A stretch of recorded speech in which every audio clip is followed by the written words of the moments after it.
Bulletin की शुरुआत करेंगे बड़ी खबर के साथ। बड़ी खबर आपको बताएंगे, नेता प्रतिपक्ष तेजस्वी यादव ने प्रेस कॉन्फ्रेंस कर इलेक्शन कमीशन पर एक बार फिर से आरोपों की झड़ी लगा दी है। ये बड़ी खबर आपको बता रहे हैं, नेता प्रतिपक्ष तेजस्वी यादव ने इलेक्शन कमीशन पर गंभीर आरोप लगाए हैं और इस बार कहा है कि वोट चोरी एक गंभीर मामला बन चुका है और वोट की डकैती चुनाव आयोग करता है। किसके लिए? बीजेपी के लिए। ये कहते हुए नजर आए तेजस्वी यादव। बीजेपी के इशारे पर वोट की डकैती करता है इलेक्शन कमीशन। मुजफ्फरपुर की मेयर के पास 2 वोटर आईडी होने का भी आरोप लगाया। मेयर के रिश्तेदार के पास भी 2 आईडी है।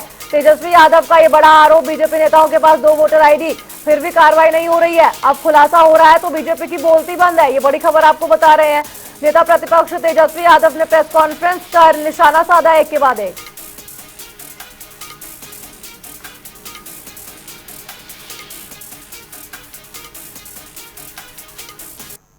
के वोटर बन रहे हैं।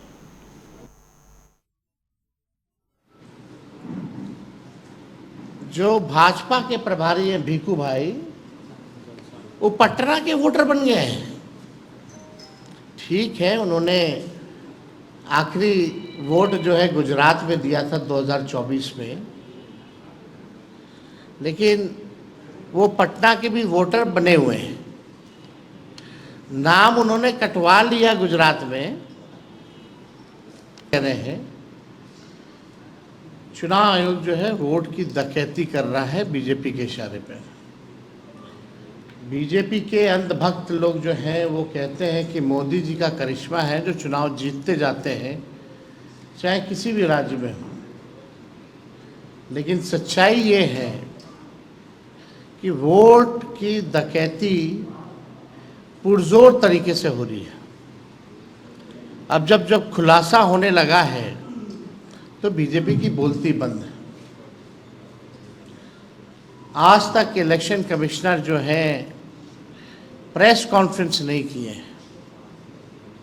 आज तक ऐसा कभी नहीं हुआ। आपको बताएं कि तेजस्वी यादव ने गंभीर आरोप लगा दिए हैं। साफ तौर पर कहना है तेजस्वी यादव का कि चुनाव आयोग वोट की डकैती कर रहा है और केवल बीजेपी के कहने पर।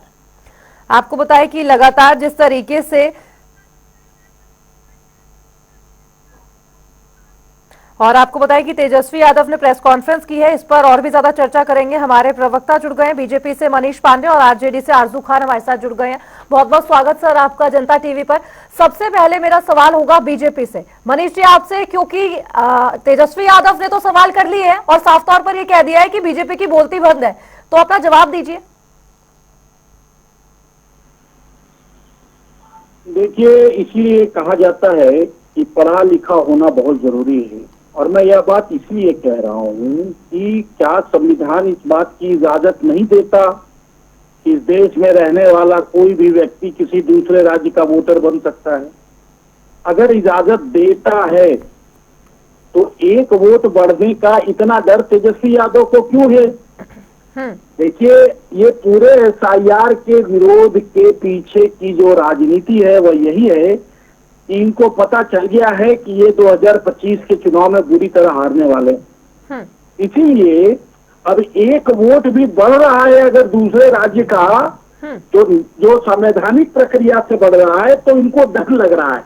इनकी इतनी बुरी हालत हो गई है। लेकिन जो लोग चुनाव आयोग को वोटर चोर कह रहे हैं, मैं चाहूंगा कि राजद के प्रवक्ता मेरे बाद उस बात का जरूर जवाब दें कि 90 के दशक में बिहार भूल गया क्या लालू जी के राज में इस प्रकार से मतपेटियां लूट ली जाती थी, हत्याएं हो जाती थी बूथ पर, विरोध करने वालों को गोली मार दिया जाता था बूथों पर ही, और जो विरोधी पक्ष के जो बूथ होते थे, जो मतदाता होते थे, उनके बैलेट बॉक्स को कुएं में फेंक दिया जाता था, उसमें स्याही डाल दी जाती थी। ये भूल गया क्या?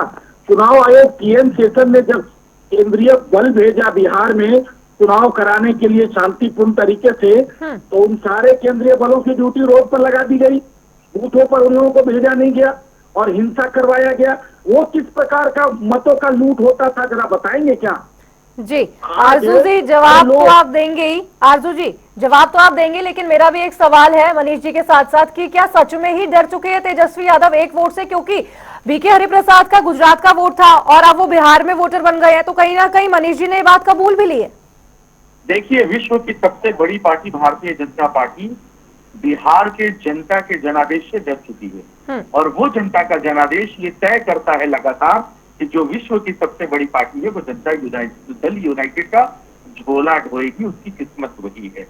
और इसी की वजह से हम कह रहे हैं कि अगर मृतक वोटर जिंदा हो गए हैं तो चुनाव आयोग मर गया है क्या? मेरा तो ये सीधा सवाल है, क्योंकि जब चुनाव आयोग की निष्पक्षता की बात होती है और इस तरीके की गड़बड़ियां लगातार जब सामने आ रही है तो ये सवाल तो बनता है ना कि लोकतंत्र में जाहिर सी बात है प्रधानमंत्री की गद्दी पर बैठने वाला चौथी फेल नहीं चाहिए। प्रधानमंत्री को कम से कम पढ़ा लिखा होगा। सुन लीजिए, थोड़ा सा हड़बड़ी में मत पड़िए और सुन लीजिए। और दूसरी बात आपने कहा, आप अतीत की बात करिए, अतीत में जाकर आप परसेप्शन फैलाने की बात करिए। हम आज के वक्त में, आज 13 तारीख की डेट में हम वर्तमान की बात करेंगे और आपकी कलई खोलेंगे और वो पोल खोलेंगे जो आपने जेसीबीआईडी के बाद अब जो संवैधानिक संस्था है इलेक्शन कमीशन का सहारा लेके आप गद्दी पे बैठे हैं। आप सिर्फ वोट चोर ही नहीं, वोट के डकैत हैं। नागरिकता का आधार खत्म कर रहे हैं, छोट का आधार, उसका वोट का आधार आप खत्म कर रहे हैं और यही आपकी मानसिकता है कि देश के लोकतंत्र को जितना हो सके कमजोर किया जाए और कमजोर होकर आप गद्दी पर बैठते रहें। तो विपक्ष इस देश की सबसे बड़ी पार्टियों में से एक है जिसके पास 60% से ज्यादा वोट पड़े हुए हैं और इस देश की जनता का वोट पड़ा हुआ है। तो जनता की आंख, नाक, कान और जुबान है विपक्ष। उनकी जुबान से बोलता है, उनकी आंखों से देखता है और उन्हीं के कानों से सुनता है और उन्हीं की बात को आपके समक्ष रखता है। लेकिन होता क्या है कि जो इलेक्शन कमीशन के जो कमिश्नर हैं वो कोई भी प्रेस कॉन्फ्रेंस करके जवाब नहीं देते। भारतीय जनता पार्टी के लोग और भारतीय जनता पार्टी के प्रवक्ता आके इलेक्शन कमीशन का प्रवक्ता बन के जवाब देते हैं। इसलिए मेरा सवाल है कि ये रिश्ता क्या कहलाता है? चोर चोर मोतेरे भाई।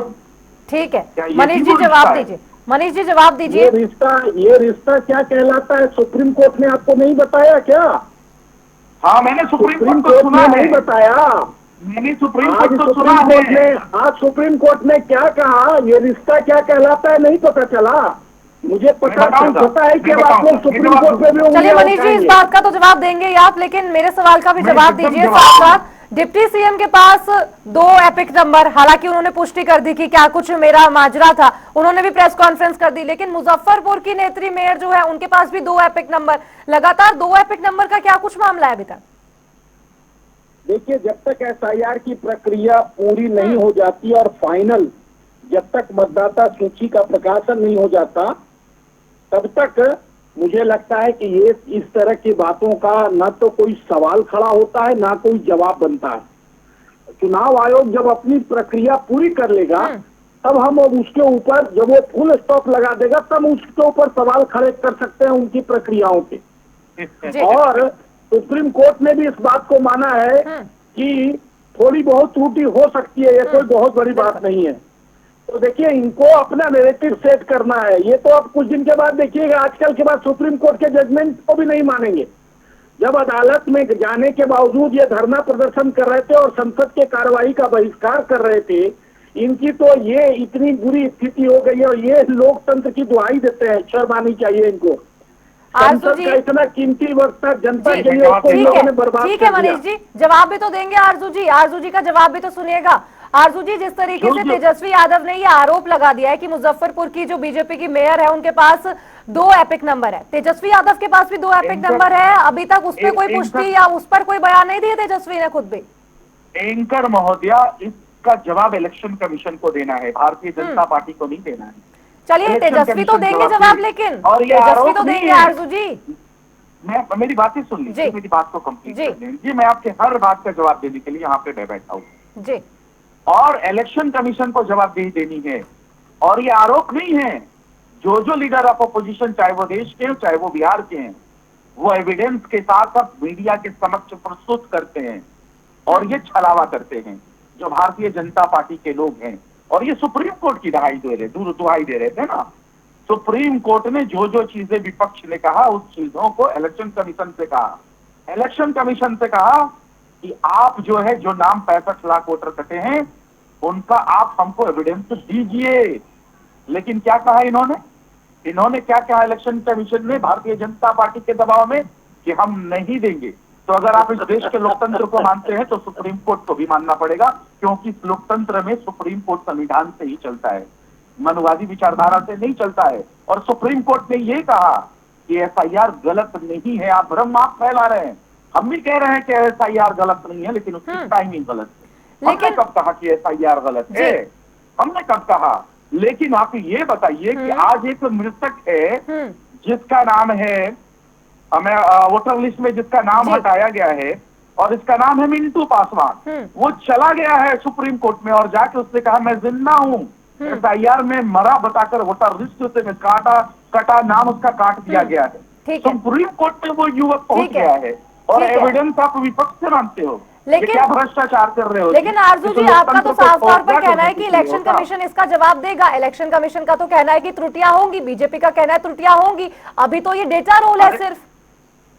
देखिए, इन्होंने ऐसे ही कहा था, हम एफआईआर को लेके कह रहे थे ना कि जो प्रक्रिया 3 महीने 6 महीने तक चलती है, आप उस पर 28 दिन। अरे आपके बीएलए क्या कर रहे हैं भाई? सुन लीजिए ना, तो बीएलए बनाया 47,000 बीएलए बूथों पर। मनीष पांडे जी परेशान मत होइए, परेशान मत होइए। वो जो मिंटू पासवान जी हैं, उनको जो आप दिल्ली ले जाने का कर किए, पता चल गई है। यहाँ पर एक देश का विपक्ष देश की जनता के आवाज पे रोड पे खड़ा है। में से कोई एक मरवा दिए होते हैं सबके सामने। सुन लीजिए, यही प्रोपेगेंडा आपको करना है बस। अरे डकैत, अरे ज्यादा आप कुछ कर भी नहीं सकते। अरे वोट छोड़, गद्दी छोड़, वो काम आपको बूथों पर करना है, वो आप दिल्ली में जाकर ठीक है। सुप्रीम कोर्ट में सुनवाई भी जारी है, देखना होगा कि क्या कुछ फैसला निकल के आएगा। फिलहाल आप दोनों का बहुत बहुत शुक्रिया हमारे साथ जुड़ने के लिए और दर्शकों का ये बात पहुंचाने के लिए कि आखिर किस तरीके से बीजेपी और आरजेडी लगातार वार पलटवार की राजनीति तो कर ही रहे हैं, लेकिन अब इसमें संवैधानिक संस्थाओं को भी नाम सामने आ रहा है, जैसे कि इलेक्शन कमीशन हो गई, फिर या सीबीआई की बात हो गई।